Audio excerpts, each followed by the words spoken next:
여러분 성찬식 하면은 어떤 기억들이 좀 있으신가요? 저는 성찬식을 떠올릴 때마다 떠오르는 기억 한 두 가지가 있는데, 하나는 저 어릴 때 그 교회에서 이 성찬을 하게 되면 그때는 이렇게 그 조그만 잔에다가 포도주를 담아서 교인들이 앉아서 이 성찬을 받았습니다. 제가 이 연합감리교회에 와가지고 참 좋은 것 중에 하나가 이 우리 성찬하는 것처럼 하나의 빵을 사용한다는 것입니다. 그래서 이 빵을 들어서 함께 뜯고 이 하나의 빵덩어리에서 우리가 이 빵 조각을 떼어서 함께 먹습니다. 그리고 이 잔도 하나의 컵에서 하나의 잔에 담겨 있는 포도주를 함께 나누는 이것이 참 좋습니다. 어릴 때는 이 카스테라를 이렇게 바둑판 모양으로 잘라서 큰 접시에 담아서 이렇게 쭉 돌렸고, 큰 컨테이너에 이렇게 이 비유가 적당하지 않겠습니다만 소주잔 같이 생긴 이 작은 잔에다가 이 포도주를 담아서 교인들이 함께 나누었습니다. 예배를 끝나고 나면은 저희 그 목사관 다락에다가 그 남은 이 포도주 잔들을 이렇게 보관을 해놓습니다. 그런데 제가 이 예배가 끝나면 저희 형하고 같이 올라가서 그 포도주를 훔쳐 먹었던 기억이 있습니다. 뭐 이렇게 간식거리가 많지 않았던 어린 때에 그 포도주는 굉장히 달고 맛있었습니다. 요즘은 잘 안 그러지만 그 당시만 해도 교회에서 이제 권사님 집사님들이 이 철이 되면은 이 포도주를 담가서 재워놓고 그것을 썼는데 이 포도주가 아주 굉장히 달고 그랬던 기억이 납니다.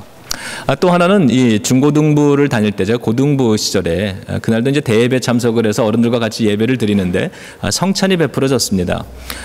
이 성찬을 받으러 앞에 나와서 성찬을 받고 자리에 돌아갔는데 저희 고등부제 친구들하고 저까지 한 3명이서 그때 거기서 이 펑펑 울었던 기억이 납니다. 콧물, 눈물 다 쏟아냈는데 그때 기억이 생생합니다. 뭐 평범한 예배였는데 성찬을 받는 순간에 그 주님의 큰 사랑이 경험되어져 왔습니다. 마음을 감동했고 그것이 갑자기 너무 좋아서 부끄럽지만 체면불구하고 펑펑 울었던 그런 기억이 있습니다. 그 중고등부 시절에 먹었던 이 성찬, 빵과 포도주는 어릴 때 숨어서 먹던 그 포도주와는 상당히 의미가 다른 것이었습니다. 이 성만찬을 우리가 행하는데 또 하나 이게 참 좋은 것 중에 하나는 우리 교회는 한 달에 한 번 첫 주일에 이 성찬식을 베풉니다. 우리 요한 웨슬리 선생님, 이 감리교회의 첫 시작 창시자인 요한 웨슬리 목사님은 우리들에게 가능한 대로 자주 성찬을 하라고 그렇게 권면하셨습니다. 그 웨슬리 목사님도 생전에는 일주일에 한 서너 번의 성찬을 받았다고 합니다. 그래서 가능한 대로 매주일 예배 때마다 성찬을 베풀도록 권하고 있는데 우리는 그렇게는 하지 못하지만 그래도 매달 한 번씩 이 성찬을 나눕니다.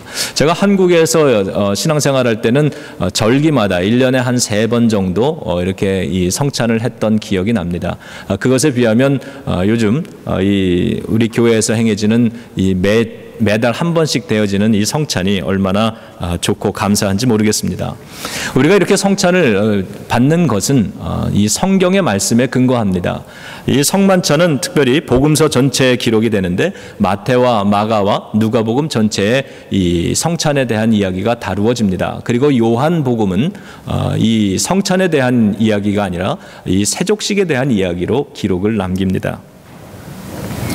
이 복음서에 나와 있는 이 성만찬, 예수님께서 제정을 하셨는데 그 제정하시는 그 날에 우리가 이야기를 한번 머릿속으로 한번 그려보시기를 바랍니다. 때는 예수님께서 이제 십자가에 달리시기 위해서 이제 곧 잡히시기 직전이었습니다. 모든 것이 경황이 없으셨을 겁니다. 제가 예수님 입장이었다면 이제 곧 잡혀서 죽게 되는 이러한 엄청난 인생의 사건 앞에서 저는 정신이 없었을 겁니다. 경황도 없었고 굳이 이 제자들과 함께 이 유월절 식사를 하려고 엄두도 내지 못했을 겁니다. 예수님께서 그러한 경황 없을 만한 상황에서도 제자들과 함께 거르지 않고 꼭 그 식사의 자리를 마련했던 그 유월절 식사, 그만큼 유월절은 유대인들에게 있어서 굉장히 중요한 자리였습니다. 유월절의 이 배경의 이야기, 시작이 어떻게 됐는가 여러분 아시겠지만 다시 한번 이 생각을 더듬어 보면 이스라엘의 조상들은 이집트에서 노예 생활을 했었습니다. 오랜 세월 노예 생활을 하면서 너무나 힘들고 괴로웠습니다. 그래서 하나님께 부르짖어 기도했고 하나님께서는 그들의 이 부르짖는 기도를 내가 들었다고 말씀합니다. 그리고는 다 이 모세라고 하는 지도자를 보내서 그 노예 생활에서 이집트를 시킵니다. 해방시키는 것이죠.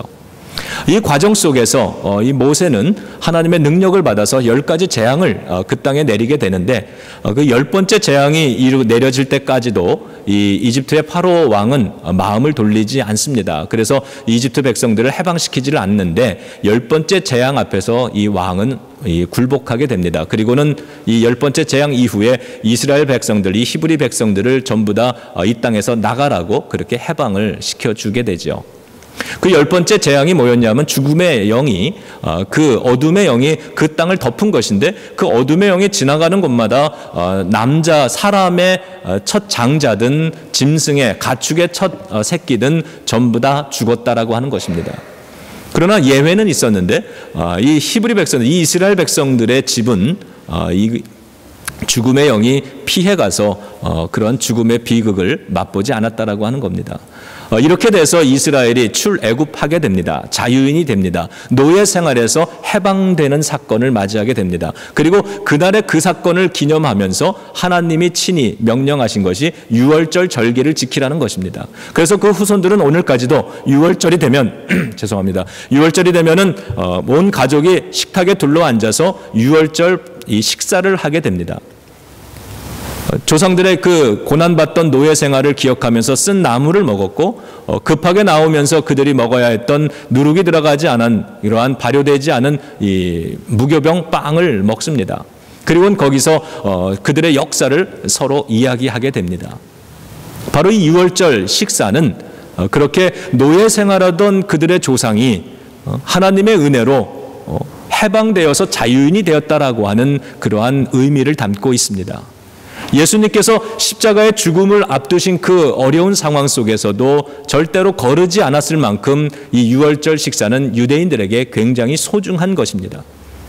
그런데 예수님께서 이 유월절 이 식사를 하시면서 제자들에게 오늘 우리가 읽은 이 본문처럼 빵을 들어서 축사하시고 그 빵을 떼어서 제자들에게 주시면서 이것은 내가 너희를 위하여 주는 나의 몸이라고 말씀합니다.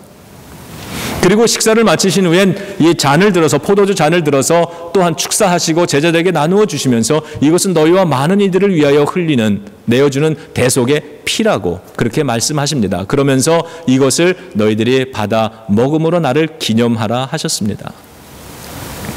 이것이 바로 오늘 우리들이 지키고 있는 성찬의 근거가 되는 이야기입니다.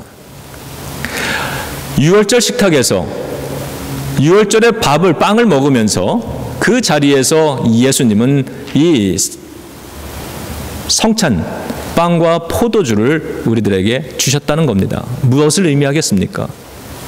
예수님께서 이제 잠시 후면 잡히셔서 십자가 위에서 돌아가시는데 그 돌아가시는 사건은 저와 여러분들 우리의 이 죄를 대신 짊어지시고 그 핏값으로 그 고통받으심으로 대신 우리 대신에 죽으심으로 우리가 구원받게 하시고자 함이었습니다. 그렇다면 이 성찬은 바로 이 예수 그리스도의 몸과 피는 제2의 출애굽이 될 것입니다. 제2의 유월절이 될 것입니다. 과거에 그들은 역사 속에서 이집트의 노예 생활에서 해방되는 사건이 유월절이었다면 이제는 이 죄와 사망에서 영원히 죽을 수밖에 없었던 우리들이 예수 그리스도의 십자가 사건으로 인해서 이제 해방받고 구원받게 되는 사건, 제2의 출애굽이 이루어지게 되는 것이죠. 그것이 유월절의 새로운 식탁입니다. 예수님께서는 유월절에 지금까지의 유월절 식탁을 폐하시고 새로운 주님의 식사, 바로 이 성만찬을 우리 크리스찬들에게 베풀어 주신 것입니다. 그 전통에 따라서 오늘도 또 초대교회 교인도 오늘날 우리들까지도 이 성찬식을 지키고 있습니다. 예수님은 이렇게 십자가 위에서 죽으십니다.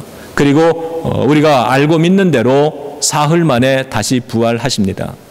이 사흘 동안에 참 많은 일들이 제자들에게 일어났는데 제자들은 그 예수님의 죽으신 사건 앞에서 굉장히 당황합니다. 여러분, 예수님이 마지막 식사 자리에서 이것은 내가 너희를 위해 주는 나의 몸이다라고 줄 때 과연 제자들이 그 뜻을 이해했을까? 예수님이 이것은 나의 피다라고, 너희를 구속하기 위해 내어준 나의 피다라고 말할 때 제자들이 과연 그 뜻을 다 이해했을까? 잘 모르겠습니다. 그러나 주님께서는 이미 얼마 전부터 제자들에게 당신이 죽으실 것, 모든 일을 구원하기 위해서 죽으실 것을 계속 말씀해 오셨기 때문에 제자들 중에는 그 말을 이해했던 사람도 있을 것 같습니다. 그렇지만 예수님이 이제 십자가 위에 달려 죽으셨습니다. 채찍에 맞고 못에 찔림을 받으면서 비참하게 죽으셨습니다. 제자들이 당황하기 시작합니다. 믿음의 혼란이 오기 시작합니다. 어떤 사람들은 믿음의 회의를 얻습니다. 그리고는 방황하다가 이 예수님이 부활하시는 날에 제자 두 사람은 믿음의 자리, 사명의 자리인 이 예루살렘을 떠나서 자신들의 고향인 엠마오를 향해서 가고 있습니다. 그들은 엠마오로 가면서 많은 이야기를 합니다. 그 이야기 중에 대부분은 예수님이 죽으신 이야기입니다. 어떻게 그분이 죽으실 수 있을까? 우리가 믿었던 것은 무엇이고, 예수님이 승리하셔야 되는데 왜 그렇게 비참하게 돌아가셨을까? 믿음은 실패한 것 아닐까? 이런 여러 가지 회의와 그러한 의심에 쌓여서 그들은 엠마오로 터벅터벅 걸어갑니다. 그때 부활하신 예수님이 그들과 동행하시는데 그들은 눈이 어두워서 그분이 예수님인지 알지를 못합니다. 밤이 저물었습니다. 그들이 한 곳에서 저녁 식사를 하게 되는데 예수님께서, 부활하신 예수님이 그들에게 빵을 떼어서 축사합니다. 그리고 그들에게 먹으라고 줍니다. 그 순간에 이 제자들의 눈이 밝아졌다고 그렇게 누가복음이 이야기를 합니다. 그리고는 그분이 부활하신 예수님이었다고, 그 부활하신 예수님이 자신들과 동행해 주셨다고 하는 사실을 그 자리에서 깨닫습니다. 이것이 엠마오 사건입니다. 그리고 그 제자들은 그 자리, 엠마오로 가던 자리에서 일어나서 다시 사명의 자리, 믿음의 자리인 예루살렘으로 돌아오게 되는 것입니다. 우리가 성찬을 할 때 굉장히 중요한 사건이 이 엠마오의 사건입니다. 주님이 우리와 오늘도 여러분과 부활하신 주님이 동행하고 계시다는 사실을 믿으시기 바랍니다. 그러나 우리의 눈이 어두워서 그 주님을 잘 알지 못하고 느끼지 못합니다. 그러나 그 예수님이, 부활하신 예수님이 떡을 떼어서 마치 이 사흘 전에 제자들과의 이 마지막 유월절 식사 자리에서 빵을 떼어서 주시면서 이것은 너희를 위해 주는 나의 몸이라고 말씀하실 때 말씀하셨던 그 사건, 그것이 지금 이 엠마오로 가는 길에서 제자들에게 똑같이 예수님이 빵을 떼어서 주실 때 그들의 눈이 밝아져 주님이, 부활하신 주님이 자신들과 동행하고 계시다는 사실을 깨닫게 된 것처럼 오늘 우리 이 성찬을 통해서 저와 여러분들 우리들이 깨닫고 경험하는 것은 부활하신 예수님이 이 자리에 우리와 함께하고 계시다는 사실입니다. 이후로 초대교회의 그리스도인들은 모일 때마다 빵을 떼면서 부활하신 예수님의 현존을, 예수님은 하나님 우편으로 올라가셨지만 그러나 그분이 오늘도 우리의 삶의 자리에 살아 역사하시는 현존으로서 동행하고 계시다고 하는 사실을 체험해 왔습니다. 초대교회 교인들은 예수님의 이름으로 모여서 빵을 떼고 잔을 나누는 그러한 행동을 통해서 그리스도의 삶과 죽음 그리고 부활을 기억했습니다. 그리고 오늘도 살아 역사하시는 예수님을 만나는 수단으로 그 성찬을 사용해 왔던 것입니다. 그래서 이것을 사도행전은 2장 42절에서 이렇게 기록합니다. 집집마다 성도들이 돌아다니면서 모일 때마다 빵을 떼고 순전한 마음으로 기쁘게 먹고 하나님을 찬양했다, 이렇게 기록합니다. 그로부터 몇 세기가 지나가면서 성찬에 대한 다양한 이해와 실천 방법이 생겨났습니다. 교단마다 이때부터 이 성찬의 방법이 조금 달라지기 시작합니다. 그러나 그 성찬에 대한 이 이해와 실천 방법은 조금씩 다르지만 그러나 공통된 것은, 그리고 중요한 것은 이것이 바로 예수님의 몸과 피라고 하는 사실입니다. 그리고 이것을 받아 먹을 때 하나님의 임재, 예수 그리스도가 임재하심이 오늘 그 자리에 함께 한다고 하는 이 사실은 모든 교회들이 공통적으로 고백하는 것입니다. 우리 연합감리교회는 이 성찬을 Means of Grace, 은혜의 통로라고 이야기를 합니다. 저와 여러분들 우리들은 전부가 다 그 은혜가 필요한 사람들입니다. 우리 모두는 죄인들이어서 지속적으로 하나님의 은혜가 필요합니다. 그리고 하나님께서는 자비로우십니다. 사랑이 많으십니다. 그래서 우리에게 필요한 은총을 늘 제공해 주십니다. 하나님이 원하시면 어떠한 때 어떠한 방법이든지 하나님의 은총을 우리들에게 부어주실 수 있으신 분입니다. 전지전능한 하나님이기 때문에 그렇습니다. 그러나 여러분, 하나님께서는 가장 확실하고 즉각적으로 은총을 받을 수 있는 방법과 통로들을 우리들에게 가르쳐 주셨습니다. 여러분, 이 우리 예배가 필요한 존재들이죠. 예배를 아무 데서나 드리더라도 하나님은 그곳에 함께 하실 것입니다. 여러분이 이 시간에 교회 나오지 않고 집에서 예배 혼자 드리셔도 하나님은 그곳에 함께 하시고 은총을 베푸실 것입니다만, 그러나 하나님은 그렇게라도 우리들에게 필요한 은혜를 공급해 주시는 하나님이시지만, 그러나 하나님께서 가장 효율적이고 가장 적극적으로 그렇게 우리들을 만나주시는 하나님의 방법을 하나님이 결정해 놓으셨다라고 하는 겁니다. 그것이 은혜의 통로입니다. 그래서 우리들은 집에 있지 않고 흩어져 있던 백성들이 오늘 한자리 교회로 나와서 하나님께 이 거룩하게 성별된 공간 속에서 이 시간을 성별하여서 하나님 앞에 드리고 있는 것이죠.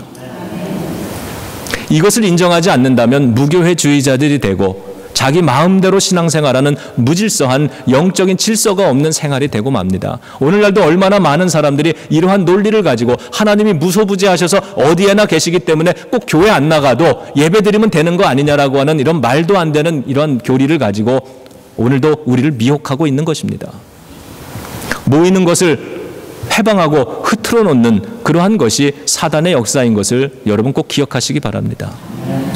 하나님께서 우리에게 필요한 은혜를 즉각적으로 내려주시지만 하나님께서 예수 그리스도를 통해서 제정해 주신 그러한 통로가 있습니다. 이 성만찬이 바로 그러한 것입니다. 이 은혜의 통로를 통해서 하나님에 의해서 이 성만찬은, 이 예배는 승인되고 채택되어서 사람들에게 허락되고 베풀어지는 하나님의 은혜의 통로가 되는 것입니다.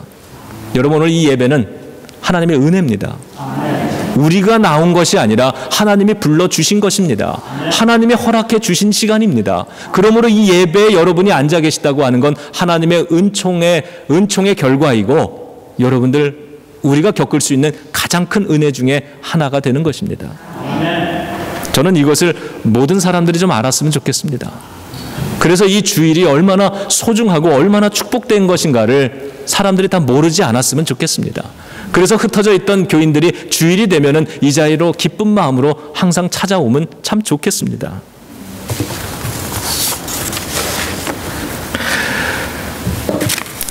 오늘 예수님께서 우리들에게 이 허락하신 이 성찬에 대한 이러한 가르침들, 이것을 오늘 우리들이 초대교회의 전통을 따라서 오늘까지도 우리가 받습니다. 그리고 오늘 성찬을 받으시면서 여러분 이런 기도를 좀 각자 하셨으면 좋겠는데, 이제는 우리가 이 초대교회부터 계속 행해오던 이 성찬의 전통을 우리 때 행하다가 우리의 다음 세대들에게 물려줘야 되는데, 만약에 이것을 물려주지 못한다면, 우리의 자녀들의 삶에선 더 이상 성찬이 베풀어지지 않고 행해지지 않는다면 그것은 얼마나 큰 비극이고 아픔이 되겠습니까?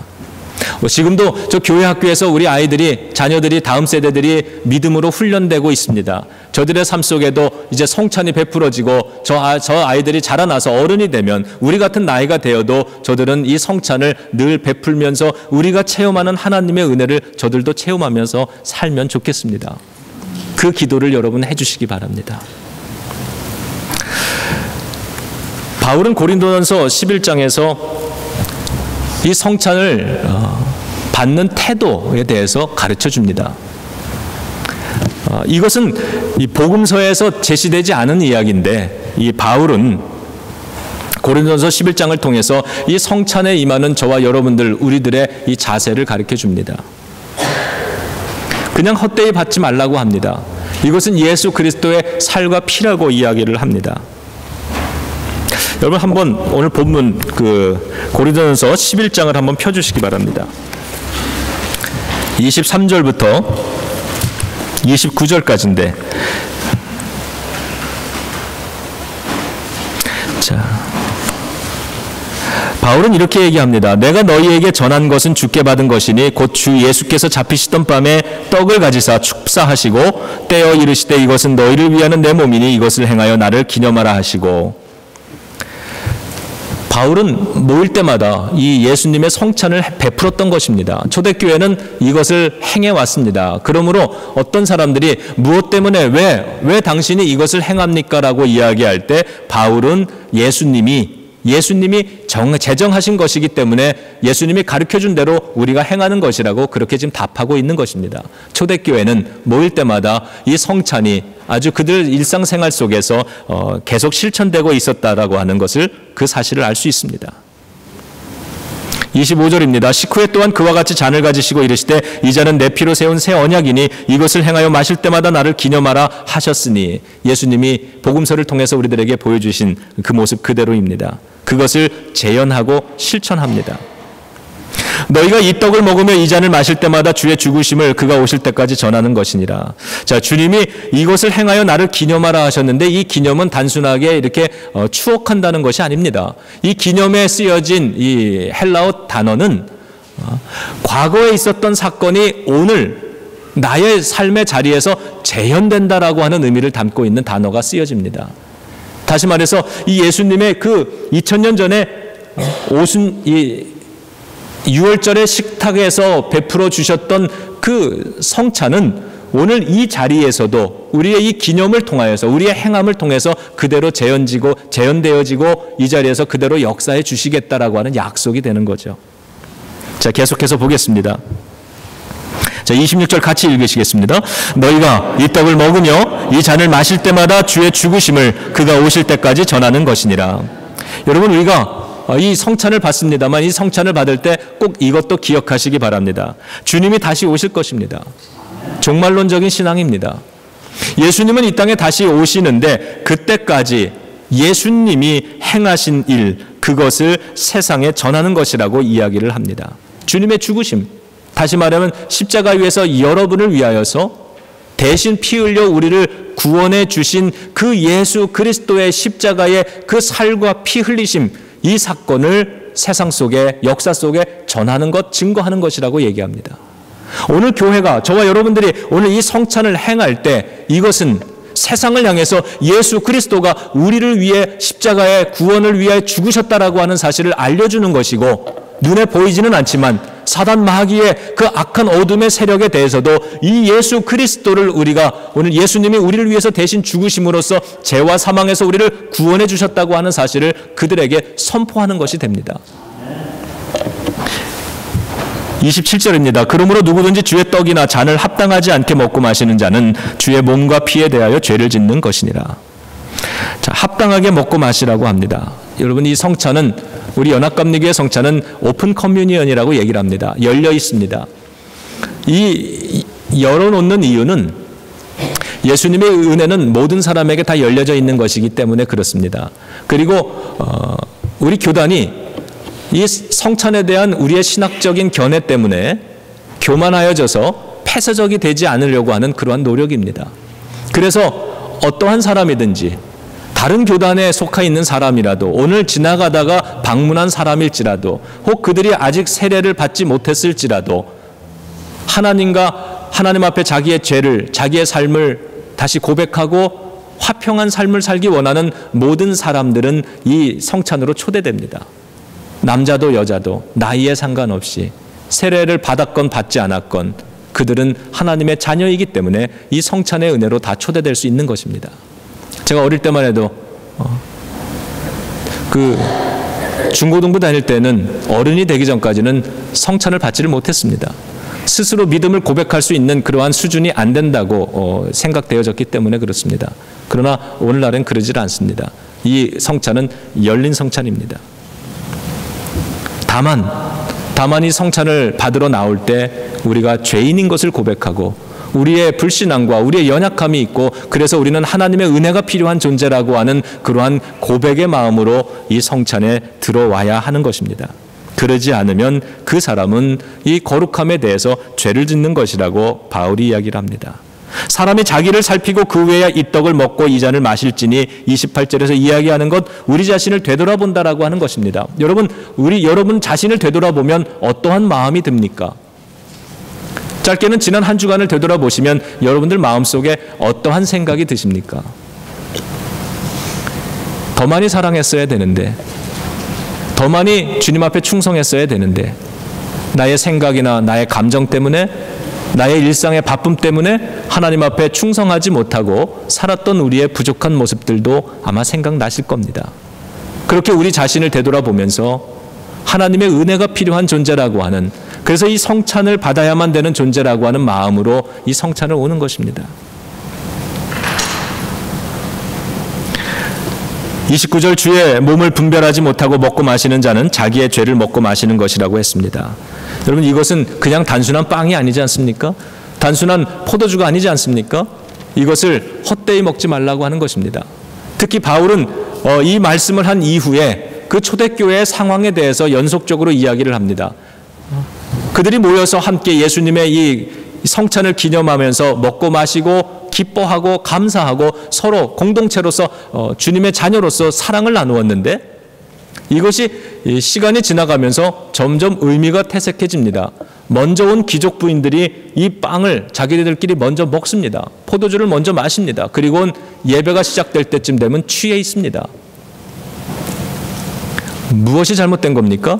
이 성찬을 더 이상 거룩한 주님의 현존의 통로로, 은혜의 통로로 생각하기보다는 그냥 종교적인 습관으로 받았다라고 하는 것입니다. 지금 바울은 그것을 지적합니다. 늦게 오는, 그래서 그 당시에는 어떤 하인이나 노예의 신분을 가져서 자유롭지 못했던 사람들, 그러나 크리스찬이 된 사람들은 뒤늦게 주인이 다 잠을 자고 자기가 맡겨진 일을 마친 다음에 밤에 몰래 빠져나와서 이 예배의 자리로 달려왔는데, 그들이 이 힘들고 배고픈 몸을 가지고 왔을 때는 이미 먹을 게 없는 겁니다. 귀족 부인들이 다 먹었던 겁니다. 이것은 주님의 이 성만찬의 그런 의미와도 맞지 않는 것이었습니다. 그래서 너희들이 이 주님의 이 빵을 먹는데 이걸 분별하지 못하고 먹으면 그것은 죄다라고 얘기를 하는 겁니다. 무엇이 잘못됐습니까? 성찬을 받는 자세가 잘못된 것만이 아니라 성찬을 실천하는 삶이 되어지지 않는다는 겁니다. 그러므로 오늘도 여러분 이 성찬을 받아 먹고 마신 이후에 자리에 돌아가시면, 그러면 그 다음부터는 이 성찬의 삶을 살아갈 수 있도록 그렇게 기도하고 하나님의 도우심을 간구하시며 기도하실 수 있기를 바랍니다. 요한은 예수님의 발을 씻겨주는 이야기를 기록을 합니다. 저는 그 모습이 바로 이 성찬을 통해서 주님이 우리에게 가르쳐 주시고자 하는 성찬의 삶의 모습이라고 그렇게 믿습니다.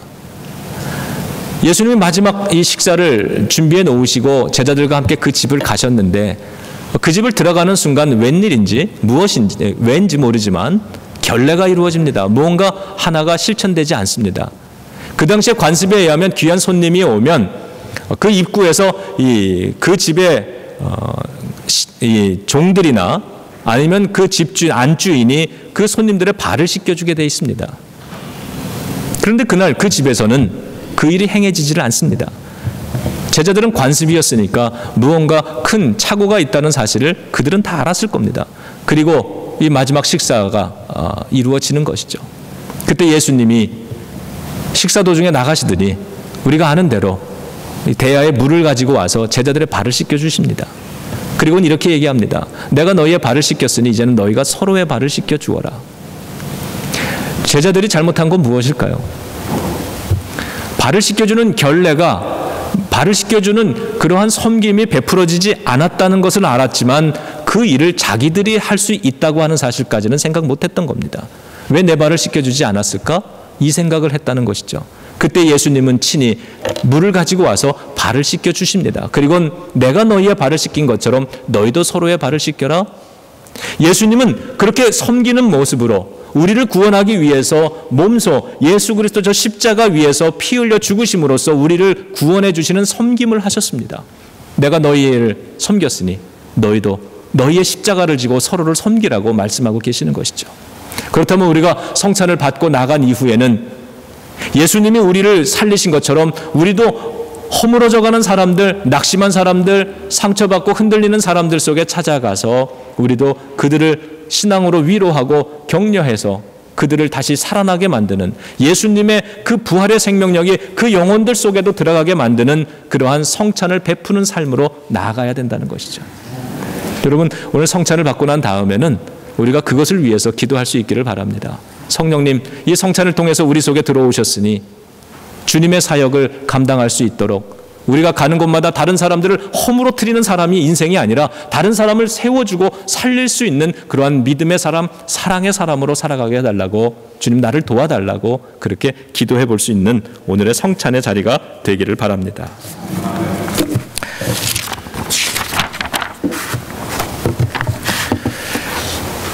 자, 이 시간에는 성찬으로의 초대 시간입니다. 여러분, 오늘 주신 말씀 기억